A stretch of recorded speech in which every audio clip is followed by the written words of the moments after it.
हरि ओम. श्रीरामचंद्रा करुणा समुद्रा, ध्यातो तुझी राजस योग मुद्रा.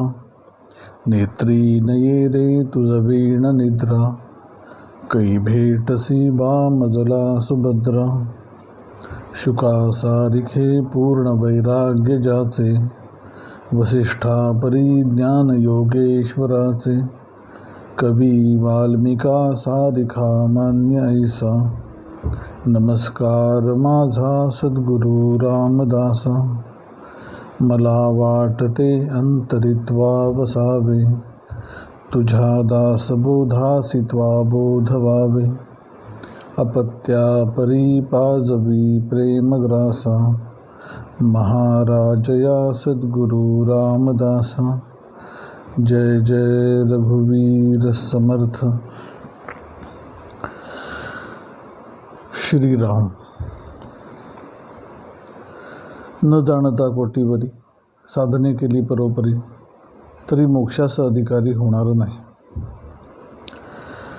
जाणपण निरूपण नावाचा समास आहे. दासबोधाची जी अनेक वैशिष्ट्ये आहेत, त्यातलं एक मुख्य वैशिष्ट्य एकूणच समर्थांच्या उपदेशाचं, ते म्हणजे जाणता परमार्थ. असं त्याला स्वामीजींनी जे नाव दिलं आहे की प्रत्येक गोष्ट ही बुद्धीच्या कसोटीवर तपासून बघायची आणि भोंगळ कारभार कशाचाही करायचं नाही. आणि हे करण्यासाठी एकूणच समाजाची जी मानसिकता थोडीशी दैववादाकडे झुकलेली, की देव बघून घेईल, गुरु बघून घेतील, या सगळ्यावर कडाडून टीका केलेली आहे समर्थांनी दासबोधामध्ये आणि ओव्हरऑलच त्यांच्या सगळ्या वाङ्मयामध्ये. त्याचं कारण हे आहे की प्रयत्नवादावर अत्यधिक भर, आणि ते प्रयत्न पण डोळसपणाने करायचे. एकूण त्या काळाची जी राष्ट्राची स्थिती आणि त्याच्यामध्ये असलेला इनर्शिया, माणसांना व्यवहारामध्ये पण सगळ्या गोष्टी या बाय अँड बाय होतील, आम्ही कसं तरी करू, आणि मध्ये बाकीचं आम्ही बाकी सात्विक लोक आहोत का, आम्ही कधी कोणाचं काही वाईट केलं नाही, अशा प्रकारे भोंगळ समजुतीमधून नक्की आपल्याला प्राप्त काय करायचं आहे हेही धड निश्चित नाही, आणि मग त्यानुसार केलेले प्रयत्न पण तितके अप टू द मार्क होत नाही, आणि मग काय करणार, आमच्या नशिबातच नव्हतं. अशा प्रकारे जी मानसिकता, त्याच्यावर समर्थांनी टीका केलेली आहे. आणि एकूणच सगळ्या गोष्टी समजून घेऊन करणे, आणि त्या समजून घेण्यामधून ते प्रयत्न पण का यशस्वी होत नाहीत, त्याला समर्थांनी पुढे अचूक यत्न करवे ना, म्हणून केले ते सजेना. नीट करता येत नाही, ॲबिलिटीज डेव्हलप केलेली नाही आहे. कारण काय, अज्ञान. आणि अज्ञान आहे ह्याच्यामध्ये पण प्रॉब्लेम नाही, पण आपण अज्ञानी आहोत आणि आता ते दूर करण्यासाठी प्रयत्न केला पाहिजे ह्याचं पण जाण नाही. ते कोणाच्या तरी कृपेने होईल अशा प्रकारे भाबड्या समजुतीमध्ये असणं. पुढे त्या भाबड्या समजुतीच्या एकूण परमार्थावर समर्थांनी विलक्षण टीका केलेली आहे की हा सगळा उधारीचा उपाय आहे, की हा भाबड्या ह्याने कधीतरी भोळ्या भावाने आम्हाला देव प्राप्त होईल.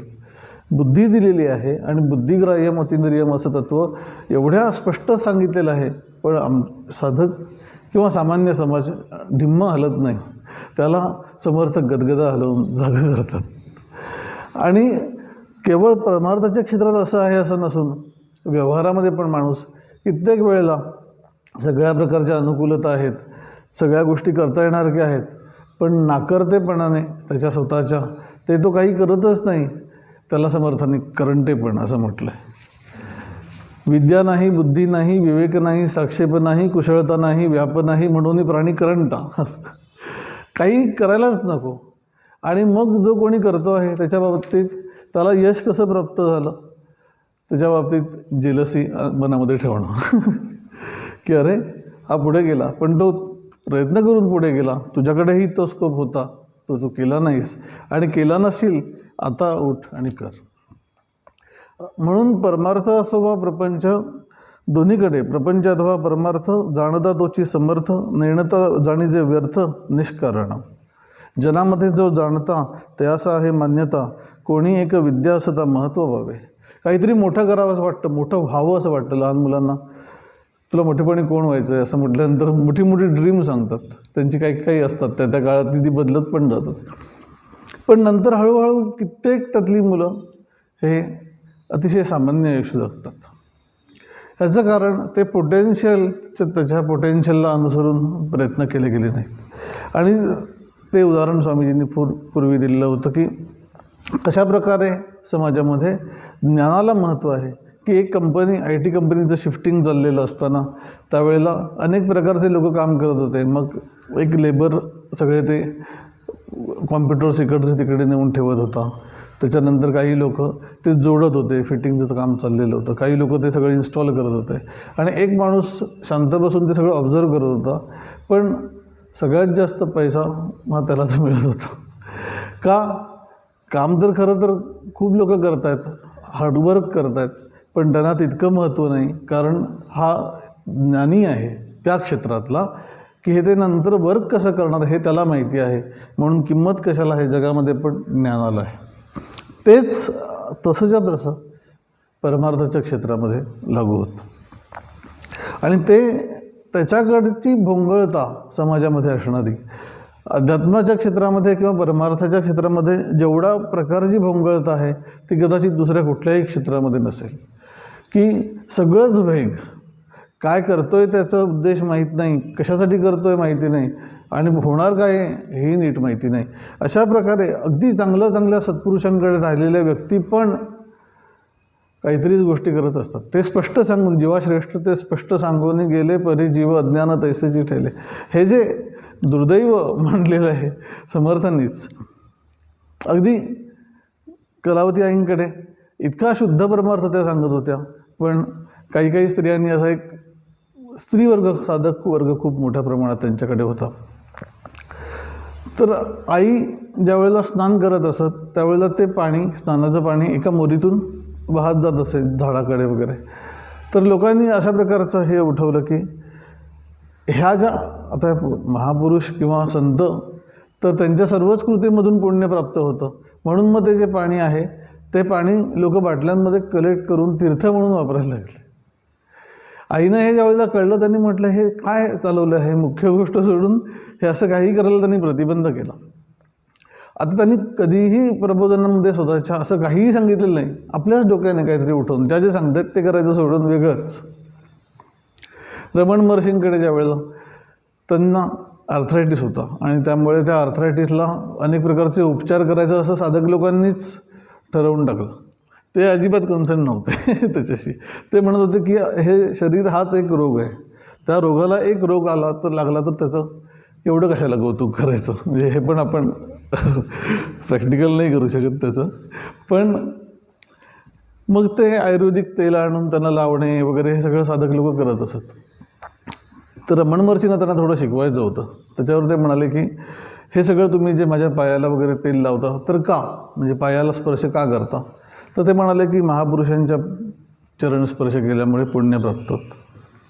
ठीक आहे म्हणाले. मग दुसऱ्या दिवशी त्यांनी ते स्वतःच तेल घेऊन लावायला लागले. मग सगळे साधक हे झाले की अरे तुम्हीच का लावताय. ते म्हणाले की तुम्ही एवढा महापुरुषाच्या पायाला लावून जे पुण्यसंचय केला तो तर मलाही थोडा पुण्यसंचय करू देत. एक find out who am I इतका क्लिअर उपदेश केलेला असताना पण भावनात्मक भाग असू नये, गुरूंची सेवा करावीशी वाटते, सगळ्या गोष्टी असल्या तरी त्याला अतिरिक्त महत्त्व देतात लोक.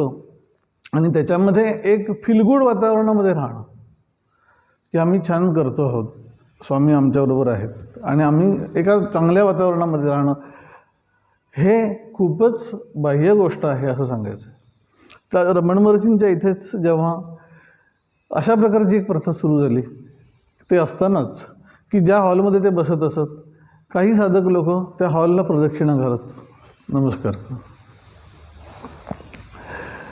तर ते महर्षी फार कशामध्ये इंटरव्ह्यून करत नसत, पण ज्या सुरी नागम्मा म्हणून ज्यांनी त्यांचं सगळं ते लेटर्स फ्रॉम श्रीरमणाश्रम त्या कंपाईल केल्या, त्यांना एकदा असं वाटलं की आपण पण असं करावं, एवढं छान वाटतं म्हणून. तर त्याच्यावर एकदम त्यांच्या चालण्याचा आवाज आला आणि रमण महर्षी म्हटले कोण आहे. तर त्या म्हटल्या की मी आहे प्रदक्षिणा घालताना. हो तू आहेस. तर ते म्हटले मला वाटलं की कोणतरी नवीन व्यक्ती आहे. म्हणजे त्यांनी त्या एका वाक्याने त्यांना टोचून दिलं की तुमच्यासारखे एवढे दिवस हे सगळं बघणारे आणि लोक शुद्ध परमार्थ समजून घेणारे पण असे वागत असेल तर मग नवीन लोकांना काय नावं ठेवायची. अशा प्रकारे परमार्थाच्या क्षेत्रामध्ये आल्यानंतर पण साधक म्हणून वावरत असताना पण साधना पण करत असताना जर का बुद्धीचा प्रांत ह्याच्या बाबतीत इनर्शिया आम्ही बाळगला तर आम्ही काही सबस्टॅन्शियल हातामध्ये प्राप्त करून घेऊ शकणार नाही. ह्याच्याबद्दल समर्थ खूप जास्त अवेअर करत आहेत. आणि ते करण्यासाठी जे जे काही आम्ही करतो आहोत ते प्रत्येक स्टेप हे आम्ही का करतो आहोत आणि ते कशासाठी करतो आहोत, त्याचा परिणाम काय होणार आहे नक्की हे आधी विचारांनी समजून घ्यायला पाहिजे. आणि तसं नाही केलं तर सगळा हा प्रवास हा एक प्रकारे संशयाने भरलेला राहतो, संदेह राहतो सतत की आम्ही करतो आहे पण ह्याचं होणार आहे काय पुढे, नक्की प्राप्त काय होणार. आणि जोपर्यंत अंतःकरणामध्ये वैचारिक पातळीवर संदेह आहे तोपर्यंत कुठलाही मार्ग निश्चित स्वरूपात चालला जाऊ शकत नाही. म्हणून समर्थांनी आधीच्या समासांमध्ये पण सांगताना व्यर्थ संशयाचे ज्ञान की एकूण ज्ञान पण वैचारिक सगळं करून घेतलेलं आहे, तत्वज्ञानात्मक पुस्तकं वाचतोय पण संदेह भरला आहे नक्की प्राप्त काय करायचं, उपयोगाचं नाही.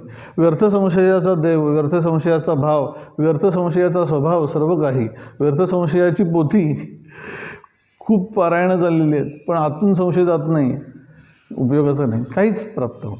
व्यर्थ संशयाची पोथी, व्यर्थ संशयाची व्युत्पत्ती म्हणजे विद्वत्ता बाहेर सगळ्या लोकांना छान सांगू शकतो आहे पण स्वतः काय करायचं आहे स्वतःच्या स्थितीबद्दल अतिशय कन्फ्युज्ड.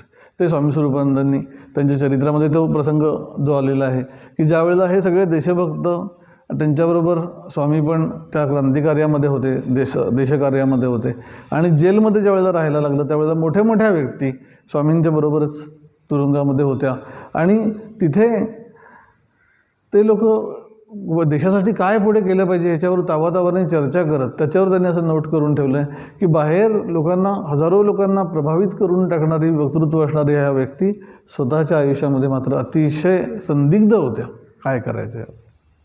आणि त्यावेळेला स्वामी निवांतपणे ध्यान करत असत, त्या चर्चांमध्ये पडत नसत, कारण निस्संदेह आहे काय प्राप्त करायचं याच्यावर. बाहेर जोपर्यंत होतो तोपर्यंत लोकांना प्रबोधन, एकांतामध्ये काय करायचं हे हा कार्यक्रम आमचा ठरलेला असला पाहिजे, एकांतामध्ये काय करायचं नाही तर मग सतत अंतःकरण काही ना काही समोर टाकतं आहे आणि त्याच्यामागे आम्ही वाहवतो आहे. अशा प्रकारचे परमार्थ हा मुख्य परमार्थामध्ये अपेक्षित नाही. आणि हे समजून घेण्यासाठी जे जे काही आम्ही करतो आहोत त्या सगळ्या टप्प्यांवर समजून घेणं ही प्रवृत्ती सोडता कामा नये. मग अगदी तो आम्ही देवाला केलेला नमस्कार असो, फूल वाहणं असो, ध्यान करणं असो, नाम घेणं असो, का करतो आहे, कुठल्या नक्की पातळीवर आम्ही आहोत. आणि त्याच्यानंतर ज्या वेळेला आम्हाला काही वेळेला असा फेजेस येतात की काही वेळा सुरुवातीच्या काळात तर त्या खूपच वेळा येतात की जमतच नाही आहे अशा प्रकारचं, तर ते जमत नाही आहे ही अगतिकता, त्या अगतिकतेतून जी व्याकुळता निर्माण होते त्या व्याकुळतेतूनच देव मार्ग दाखवेल असा एक भाव असू शकतो. पण तो देव मार्ग दाखवेल किंवा गुरु मार्ग दाखवतील हे विवेक रूपाने आत काय करायचं हे सांगता आहेत, त्यांची हाक जी आहे ती समजून घेण्याकडे आहे. आणि ते समजून घेणं हे संतांच्या वाङ्मयातून जितक्या प्रमाणात होईल तितकं दुसरं कशानेही होणार. म्हणून श्रवणाची अतिशय आवश्यकता अगदी शेवटपर्यंत आहे, ती स्थिती काय आहे हे समजून घेण्यासाठी. आणि तसं नाही केलं तर ह्या सगळ्या गोष्टी कित्येक काळ अगदी कोरची साधना करणारे व्यक्ती पण म्हणजे ध्यानमार्ग आचरणारे व्यक्ती पण संदिग्ध असतात की नक्की काय होणार आहे ह्याच्या बाबतीत. आणि त्या ध्यानातली प्रगती पण कोणाच्या तरी कृपेने होईल अशा प्रकारचा भाबडा भाव असतो, किती नाही म्हटलं तरी असतो. चांगल्या चांगल्या साधना करणाऱ्या व्यक्तींच्या बाबतीमध्ये पण तो असतो. आणि नक्की फोकस कुठे करायचं आहे हे कळत नाही.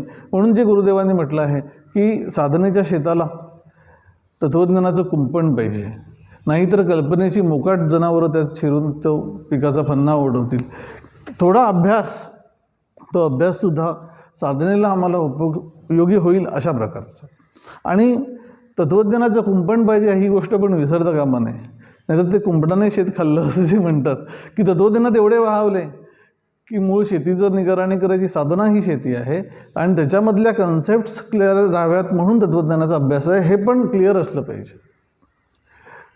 मग गुरुदेवांकडे ज्या वेळेला त्यांचे एक शिष्य ज्या अतिशय तत्त्वज्ञानाची आवड होती आणि मग ते एकदा वाचत बसलेले होते आणि गुरुदेव तिथे आले, तर काय वाचताय, तर ते म्हणाले की ज्ञानेश्वरीमध्ये चिद्विलासवाद सांगितला आहे की अजातवाद सांगितला आहे हे मी थोडंसं बघतो आहे.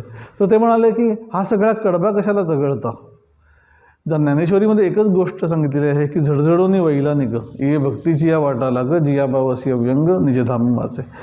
म्हणून प्राप्त ज्ञानेश्वरी किंवा कुठल्याही सद्ग्रंथांमधलं पण आम्ही काय करू शकणार आहोत ह्याच्याकडे फोकस ठेवून सर्व गोष्टी ओरिएंट करणे. आणि ज्या ज्यावेळी आम्हाला जमत नाही आहे म्हणून आम्ही हतबलता अंतःकरणामध्ये येते, त्यावेळेला जमत नाही आहे म्हणजे नक्की काय होतं आहे आणि त्याच्यामध्ये आमच्या दिनक्रमामधलं काय चुकतं आहे हे तपासून बघायला पाहिजे. आणि जनरली ते कारण हे आमच्यापाशीच सापडतं की आम्ही ज्याप्रमाणे वेग वागतो आणि त्याच्यानंतर एकदम अंतर्मुख होण्यासाठी ध्यानात बसतो, होऊच शकत नाही अंतर्मुख. इतक्या फाटे फोडून ठेवलेले आहेत आयुष्याला की तो एकदम एका छानसं काय म्हणतात त्याला कॉम्प्रेस्ड अशा प्रकारचं किंवा कॉम्पॅक्ट प्रकारचं अंतःकरण होईल तरी कसं, कारण एकूणच आयुष्याला काही शिस्त नाही. अशा प्रकारचं आयुष्य अध्यात्म करायला म्हणून ज्या वेळेला बसतं त्यावेळेला अध्यात्म हा त्याचा एक 24 तासामधला अर्ध्या तासाचा कार्यक्रम असतो आणि त्यावेळेला ते 23.5 तास काय करतं ते घेऊनच बसत असतं, ते अजिबात ऐकत नाही. म्हणून मन ऐकत नाही असं ज्यावेळेला आम्ही म्हणतो ते सॉर्ट ऑफ आम्ही ज्यावेळेला आमची लहान मुलं असतात आणि ती आमचं ऐकत नाही म्हणून जी तक्रार करतो ती आणि आमचं मन आमचं ऐकत नाही असं म्हणणं याच्यामध्ये फारसा फरक नाही आहे. ते मूल तुमच्यावर कंप्लीट डिपेंडंट आहे, सगळ्या गोष्टी तुम्ही दिल्यात तरच होणार आहेत, तरी ते तुमचं ऐकत नाही. त्याप्रमाणे ते मन पण तुमच्या खरं तर कह्यामध्ये आहे, बुद्धी सांगेल तरी रेषा ओलांडून द्यायची त्याची खरी तर प्रज्ञा नाही. तुम्ही जर का होकार नाही दिला तर मनाने टाकलेली इच्छा पूर्ण होऊ शकत नाही, तरीही आपण असं म्हणतो मन आमचं ऐकत नाही. कारण की जो कंट्रोल घ्यायला पाहिजे तो स्वतः म्हणजे तरी कोणी विवेकाने घ्यायला पाहिजे आयुष्याचा, आणि तो जितक्या प्रमाणात कंट्रोल घेतलेला आहे तितक्या प्रमाणात आयुष्य आणि साधना ही निसंदिग्ध होत जाईल. आणि हे न जाणता ज्या काही गोष्टी आम्ही करू आणि एकूणच अध्यात्माच्या क्षेत्रामध्ये आम्ही अचिव्हमेंट करायची म्हणतो आहोत, व्यवहारामध्ये पण ज्याप्रमाणे आपण बघितलं की ज्या क्षेत्रामध्ये ती व्यक्ती एक्सपर्ट असेल ती पुढे जाते, त्याप्रमाणे अध्यात्माच्या क्षेत्रामध्ये पण प्रत्येक स्टेप जेवढी आम्ही समजून घेऊन करू. कशासाठी ध्यान करायचं, जाता येता पण आमचं नाम चालू राहतं, अशा प्रकारच्या सगळ्या ज्या समजुती आहेत. तर कशासाठी करायचं हा प्रश्न मनात आला असेल तर तो स्वामींनी सांगितलं म्हणून हे एक उत्तर आहे. पण त्याने संदिग्धता दूर होत नसेल तर थोडं चिंतन करायला पाहिजे की स्वरूपानुसंधान असं म्हणतोय आम्ही आणि स्वरूपाचा अनुभव घेण्याचा प्रयत्न करतो आहोत. त्यावेळेला अंतःकरण जर का तत्वामध्ये जाणीव अधिक तर समजून घ्यायला पाहिजे आणि जाणीव समजल्यानंतर ती होल्ड करायला पाहिजे. त्यावेळेला अंतःकरण अतिशय स्थिर असायची आवश्यकता आहे आणि ते स्थिर राहायला हवं असेल तर काय करेल, तर ते जर का दुसऱ्या कशाशीही संबंधित नसेल तरच ते स्थिर असेल आणि ते स्थिर राहण्यासाठी आधी शरीर स्थिर राहण्याची आवश्यकता आहे. म्हणून आम्ही चालतोय फिरतोय आणि त्यावेळेला आमचं अंतःकरण एका बाजूला स्वरूपानुसंधानावर आहे, चांगलीच गोष्ट आहे. पण प्रगती नीट व्हायची असेल तर एका ठिकाणी बसून ते करण्याची आवश्यकता आहे. जसं ज्ञानेश्वर महाराजांनी वर्णन केलेलं आहे की एक व्यक्ती रथामध्ये बसला आणि रथामध्ये निश्चळ बसला, पण रथ हलतोय त्यावेळेला आपोआपच तो हलतोय की नाही, त्याप्रमाणे शरीर जर का हलतं आहे आणि मन स्थिर ठेवायचा प्रयत्न केला राहू शकणार नाही. पाणी कितीही स्थिर ठेवलं तरी जर का तो ग्लासच आम्ही हलवत असू तर हिंदकळे येणारच आहे. त्याप्रमाणे ज्यावेळेला शरीर स्थिर केलं आणि दुसरा कुठलाही टास्क डोक्यात नाही आणि मग स्वरूपानुसंधानाची प्रक्रिया बिईंग विथ सेल्फ असं म्हटल्यानंतर बिईंग विथ सेल्फ म्हणजे तरी काय, अनुभवायची गोष्ट आहे. स्व म्हणजे काय, मग मस्तकामध्ये जी स्पंदनं उठतात तीच म्हणजे स्व का, अशा प्रकारचे प्रश्न येतात. आणि संदिग्धता असेल तर ती सोडवून घ्यावी जरूर, पण विवेकाने पण काम घ्यायला पाहिजे थोडंसं की जर का स्पंदनं म्हणजे स्व असं असेल तर स्पंदनं नसताना स्व नसतो असं म्हणायला लागेल. म्हणून स्पंदनांवर स्वचं असणं अवलंबून नाही. स्व म्हणजे मी, ज्याला ते जाणवतं आहे तो मी म्हणजे स्व. इतकं सोपं इक्वेशन असल्यामुळे माणसाला ते पचत नाही की एवढं सोपं कसं असेल, काहीतरी कॉम्प्लेक्स करून द्या आणि मग माणूस ते कॉम्प्लेक्स करायच्या नादामध्ये मूळ प्रक्रियेपासून दूर जातो.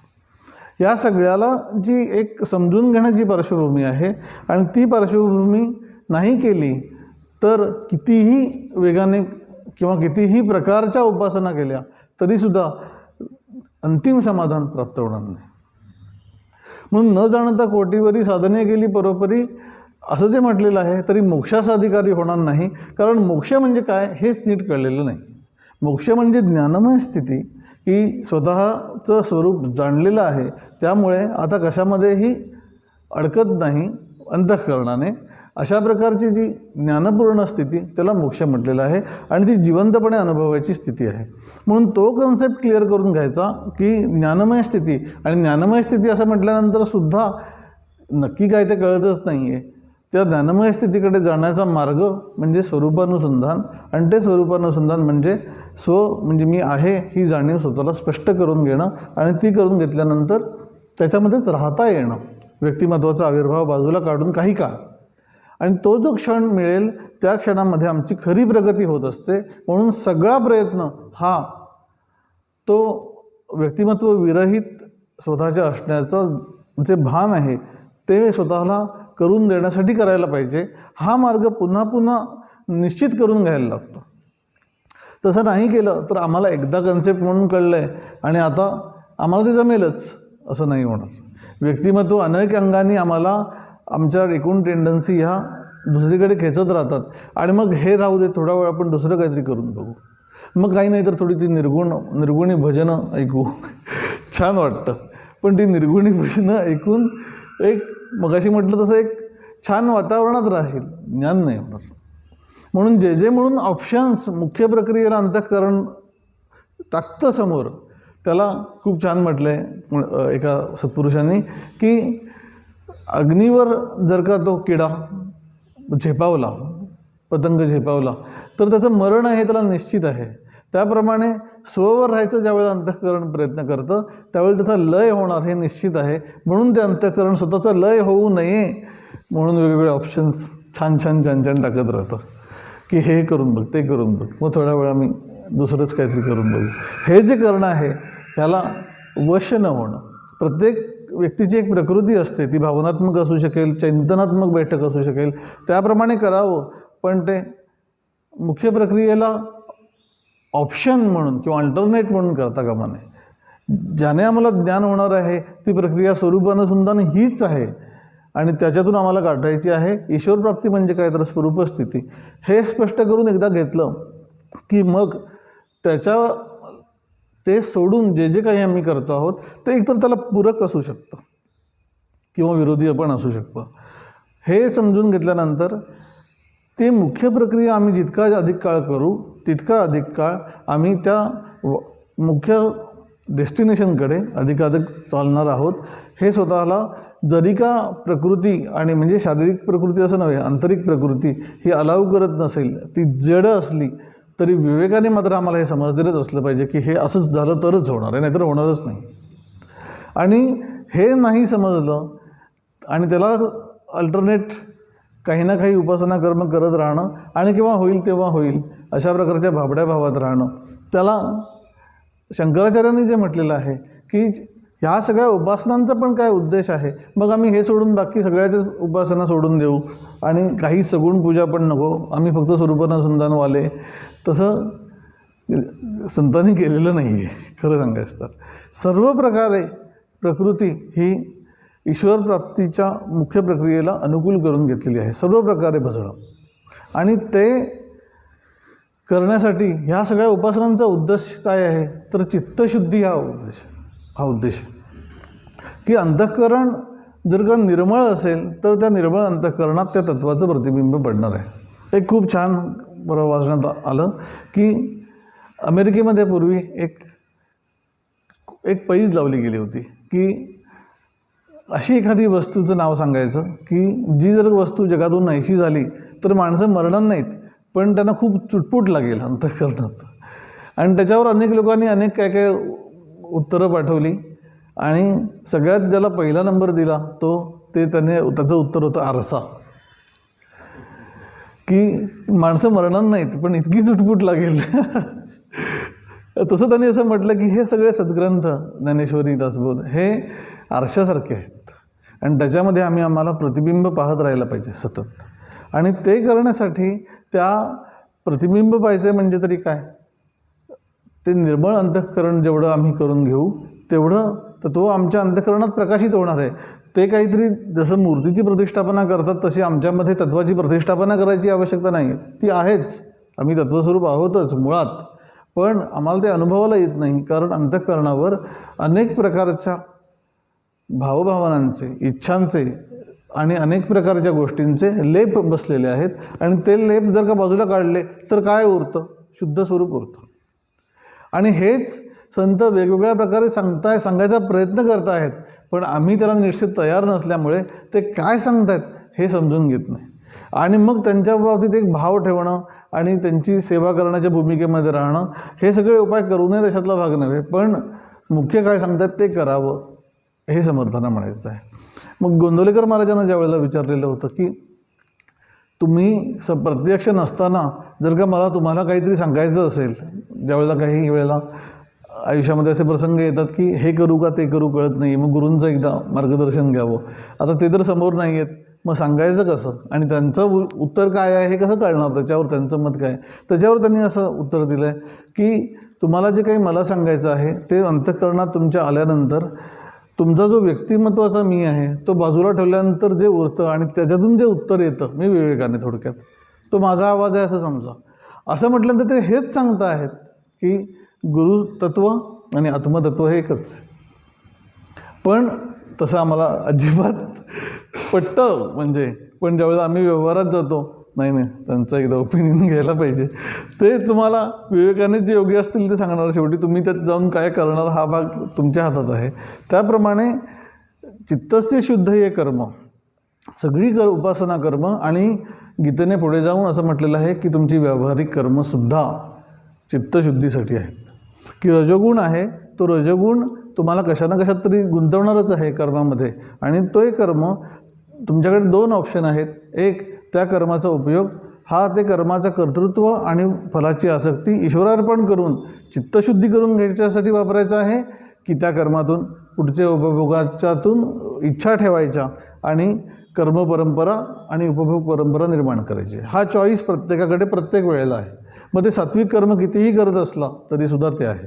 आणि ते झाल्यानंतर त्या कर्माची उपयोग जर का आम्ही ते अर्पण करून चित्तशुद्धीसाठी करून घेतला, मग तो रजोगुण शांत होऊन ते अंतःकरण स्थिर होईल, पुढच्या उपभोगासाठी वखवकलेलं राहणार नाही. मधल्या काळामध्ये ते ज्ञानाचा मार्ग समजून घेतलेला असला तर स्ववर राहायला योग्य होईल.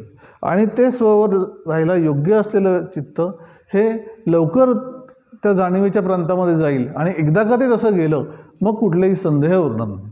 म्हणून एक पातळी आम्ही प्रयत्नपूर्वक गाठायची. एक तर भाग की ते कृपासाध्य आहे, गुरु म्हणजे शेवटचा टप्पा विलीन होणारा, हा जरी असला तरी एक पातळी मात्र आम्ही निश्चित गाठायला पाहिजे प्रयत्नपूर्वक, ती म्हणजे निस्संदेह अवस्था. आणि त्याच्यासाठी कोणावरही अवलंबून न राहता ते करायला पाहिजे. आणि तसं नाही केलं तर आम्ही ह्या अनेक प्रकारच्या उपासनांमध्ये घोटाळत राहून, त्या मंदिराच्या आवारात घोटाळत राहणं पण मुख्य देवाचं दर्शनच न होणं, अशा प्रकारचा जो भाग असतो की जत्रेत गेले आणि सगळीकडे रमले आणि तोपर्यंत मंदिर बंदच झालं, तर गेले कशाला होते हे कळत नाही. तसं या सगळ्या प्रांतात आम्ही वावरतो आहोत, त्या वातावरणात वावरतो आहोत, उपासना करतो आहोत, पण मुख्य जे काही करायचं होतं ते नाही करू शकलो.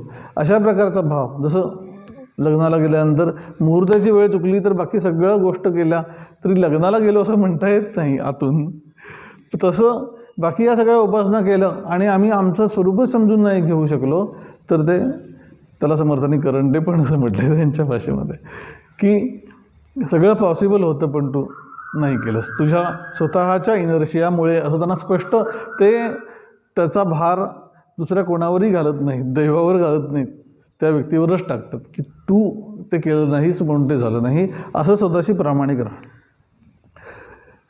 आणि त्या